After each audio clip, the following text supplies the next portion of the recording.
Азыркы учурда 2000 жана 90-жылдарга караганда интернеттен көп маалыматтарды алабыз. Китептерге караганда. Китептерге эски маалыматтар калып калса, азыр интернетте жаңы нерселерди алабыз да. Мисалы, АКШда бирдеме болуп кетсе, азыр сразу эме алабыз да. Ошол момент 10 жыл же 20 жыл мурун бизге ал эме информация кандай десем 2-3 айда келчү да. Интернеттин пайдалары көп да. Айтсаңыз, негизи эле интернеттин пайдалары көп дейсиз, бирок кээ бир жаштарыбыз интернеттен негизи терс жактарга, терс багыттар менен пайдаланып жаткан жаштарыбыз бар. Буларга болгон сиздин көз карашыңыз? Буларга көз карашым ар бир адамдын өзүнүн эмеси болот да, кандай десем. Интернеттен окусу келсе окуйт. Өзүнүн деринен болот да. Ошол интернеттеги терс таасир тийгизеби интернет бизге бүгүнкү күндө? Ооба, терс таасирлери албетте болот.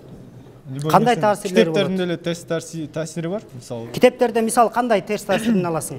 Мисалы, китептерде биз окуп жатканда азыр мисалы эмеден шаардан өтүп баратканда уят сүрөттөр бар, китептер чыгарат. Мисалы мен көрүшүм боюнча журнал эмелер бар да. Ар бир нерсенин терс таасири жана оң таасири болот. Ошондо биз деги эле китептердин кандай алып же болбосо кандайын окушубуз керек?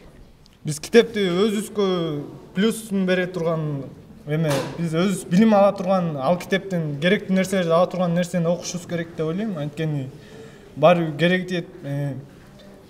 Бирок терс таасир эметкен китептер деле эмеси болот, мындай кандай десем, ошол нерсени кайталаш үчүн ошо китепти окуп койсо деп болот.